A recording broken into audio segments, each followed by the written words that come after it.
Mas a luta já vinha sendo traçada muito antes de ter pastoral indigenista, de ter outros movimentos sociais que tinha. Nesse sentido, a gente viu que todas as coisas que aconteceu, né, ela foi puxando uma outra coisa. O movimento indígena, a aprovação do Estatuto do Índio na Constituição Federal. Então tudo isso fez com que reforçasse também a nível nacional a luta dos povos indígenas da Amazônia e do Brasil. E na época, como tinha invasores nas áreas, nós começamos a contestar, olha, a situação dos povos indígenas tem de melhorar e tem de ter um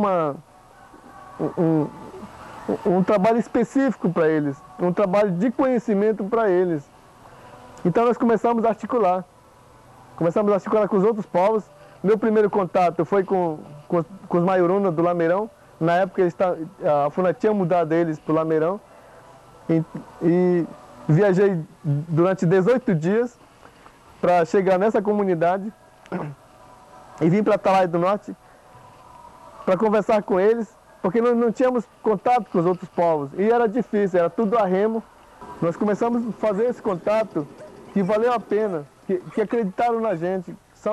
Foram pessoas que viram a condições que a gente estava passando naquele momento. Em 1988, nós sentamos, né? Eu e o Daci, nós sentamos e começamos a conversar com as lideranças indígenas. E quando nós começamos a sentar com as lideranças indígenas, fomos retirados pela Polícia Federal, denunciados pela Missão Novas Tribos do Brasil. E a FUNAI mesmo, tem gente que vive aí na FUNAI que foi lá, foi umas pessoas que foram lá retirar a gente da área, porque nós estávamos fazendo contato com nossas lideranças. Talvez tenha alguma coisa assim a ver com eles, que eles mandaram nós retirar e ameaçaram a gente de tiro, fizeram um monte de coisa. E quando eu saí do Exército, eu encontrei o padre Josinei Benjamin Constant, que era responsável pela pastoral indigenista do Alto Solimões. E nesse sentido nós começamos a nossa luta para atender os povos indígenas, quando o padre Josinei me procurou e tinha $5.000, né, na época, um dinheiro da pastoral indigenista. Então, como ele não conhecia os povos indígenas do Vale do Javari, ele queria saber como que esse dinheiro ia ser usado. Então foi nessa época que nós se reunimos em ano de 90, né? Onde a gente conseguiu fazer a primeira reunião para escolher esse nome sigla, CIVAJA, Conselho Indígena Vale do Javari. O CIVAJA, na época, surgiu exclusivamente para defender os direitos dos povos indígenas na conservação de sua cultura e na luta a favor da demarcação da terra indígena Vale do Javari em terra contínua, não em blocos como a FUNAI queria fazer. O nosso objetivo já chegou, que é a demarcação das terras indígenas, onde nós estamos demarcando 8.519.000 hectares de terras, onde a gente faz parte dessa equipe de coordenação operacional com um projeto doado pela PPTAL, junto ao CIVAJA, projeto em conjunto. Então, esse projeto veio reforçar mais também o movimento indígena, porque cada vez que o movimento indígena fracassa, os inimigos aplaudem e querem fracassar mais e mais. Mas com esses projetos em parceria, veio dar mais apoio para que o movimento indígena possa dar o seu rumo, a sua vitória, o rumo a uma direção que os índios queriam. Em relação à área que está sendo demarcada, é uma luta dos povos indígenas. Muitas lideranças já morreram, muitos dos nossos pajés que nós prepararam já morreram, Isso é lamentável a gente falar agora, porque estamos com 9 anos no Conselho Indígena do Vale do Javari, atuando, e agora nós temos uma participação muito grande das próprias lideranças, das comunidades, Estão envolvidos na demarcação, tem muitos que estão nas picadas, tem lideranças acompanhando, Os rádios de comunicação que nós conseguimos através da entidade Amigos da Terra, serviu também porque nós fizéssemos uma articulação em conjunto, que as lideranças conversam entre eles, para a proteção dessa área tão grande.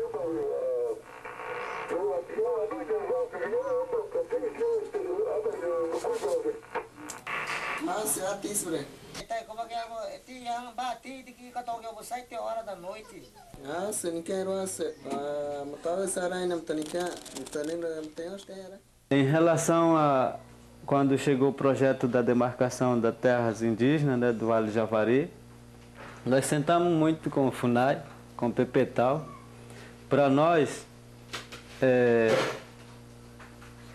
saber o que os índios queriam, o que nós queríamos aqui para o escritório, o que a gente tinha que fazer para que essa demarcação saísse. Só ia sair quando os índios entenderem como que vai ser demarcado. A empresa que vem, como é que vai fazer, o que falta para demarcar, o que os índios iam participar, quais o grupo que iam participar em tal local, parte sul, parte norte. Então esses mínimos detalhes foi discutido junto com a equipe do PPTAL.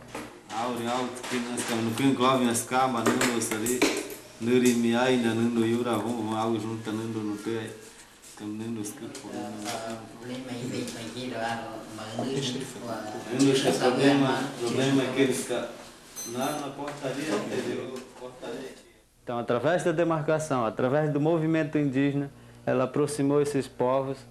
A gente chegou e falou, nós somos tão pouco ainda ficar brigando entre nós mesmos, então vamos brigar contra a outra coisa que é contra nós, que é a exploração madeireira, mineral, de recursos, caçadores, pescadores. Então é com esse que a gente tem que brigar. Se nós somos valentes, nós não temos que mostrar para outros parentes, então tem que mostrar para os nossos inimigos. E hoje não tem nenhuma proibição de o Maiuruna ir para o Marubo, Marubo ir para o Maiuruna, Martins, Canamari. Hoje não tem isso. E muitos índios influenciados pelos brancos dizendo, muita terra, para que tu vai querer essa terra? E muitos caciques aceitavam isso normalmente. Para ele vive naquele mundo e não conheceu outro lado do mundo que já vem sendo acabado, exterminado. Para ele era natural o branco ir morar lá perto, ia beneficiar para ele.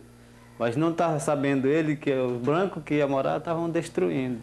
Em relação ao acompanhamento da demarcação da terra indígena Vale do Javari, aí criamos as casas de apoio.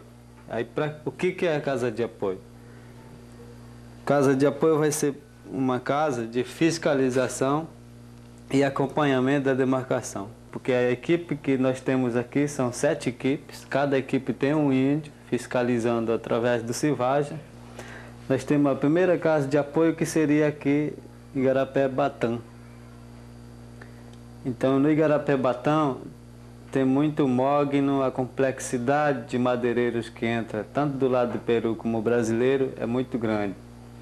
Então, eu estive lá para a gente fazer essa casa para um pouco de intimidar, marcar a presença dos índios que estão aí durante a demarcação. Mas aqui a área está cheia de madeireiro e também está cheia de pistas clandestinas. Então, quem é responsável dessa casa de apoio são a aldeia Lobo, aldeia Lobo dos Canamari, né, que chama dos Maiuruna, que é os Maticés. Temos aqui outra casa de apoio bem no limite, porque os dois limites lá de Peru e Brasil. Aí chegando aí, como tem uma cidade pequena aqui, Angamos, do peruano, onde é oficializado as madeiras clandestinas, então nós fizemos aqui a placa. Aí a segunda casa de apoio é esse daqui, é do Maronal, Marubo, do Alto Curuçá. Quem é responsável dessa casa de apoio é o Zé Barbosa. Aí a terceira casa seria esse daqui, casa de apoio do Alto Rio Ituí. Aí nós temos a outra casa de apoio, que seria o quarto, né? Quarto casa de apoio, que seria aqui, no Igarapé Preto.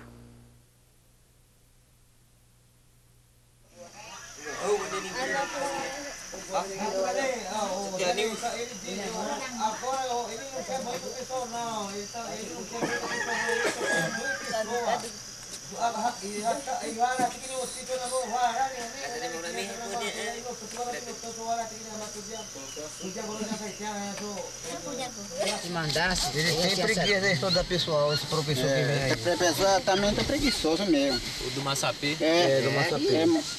Do Massapê também, tá mesmo preguiçoso Assim mesmo. como esse aqui, tem um tal de...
Do Pepetal, a demarcação, ela tem um projeto para fazer campanhas da demarcação. E essa campanha é para a gente informar a sociedade o que está acontecendo em relação à demarcação. Então nós fizemos uma reunião na Câmara Municipal de Atalaia do Norte, outra reunião na Câmara Municipal de Benjamin Constant, e outra reunião na Câmara Municipal de Erunepé, que são todas cidades do município, que pega algumas terras do município, né? A demarcação pega algumas terras do município. Então essas terras que estão dentro do município, os prefeitos não foram sensíveis à questão em relação à demarcação e em relação aos índios. E nesse sentido, a gente passou as resistências que os vereadores têm em relação à demarcação é muito grande. Sempre falam que é muita terra para pouco índio, mas que por outra vez nós conseguimos demarcar essa terra. Então, mas nós hoje nós estamos andando, divulgando para sensibilizar que o índio não é assim. O próprio índio falando nas câmaras, né, municipais, em encontros, reuniões. Então isso foi muito importante para nós fortalecer o movimento indígena. Não é uma outra pessoa que vai falar pelos índios, mas é os próprios índios que estão falando o que querem em relação à demarcação, quais são os seus limites, quais são as suas resistências, quais são as suas histórias, a sua raiz, para se fixar mais dentro da área indígena.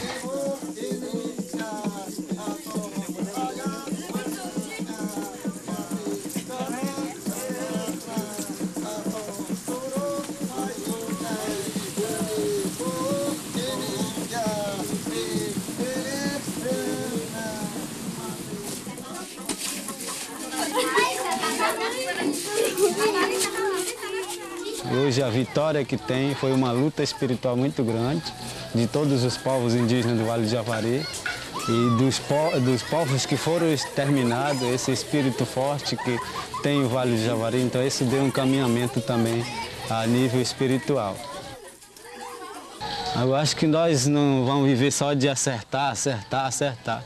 Eu acho que nós temos um pouco de errar também, para nós aprender. Então essa avaliação que a gente fez dentro dos povos indígenas, que a nossa decisão também ela tem que ser respeitada de um modo diferenciado, né? Então hoje a gente está lutando para que os povos indígenas do Vale do Javari, historicamente, não acabe. Então essa cultura, a gente está se alertando para isso, porque muitos velhos morreram e as histórias que eles contavam está se acabando. Então, cabe a nós hoje, jovens, preservar, gravar e arquivar, escrever. Então, para isso que nós estamos querendo preparar os nossos jovens para que eles possam fazer essas histórias.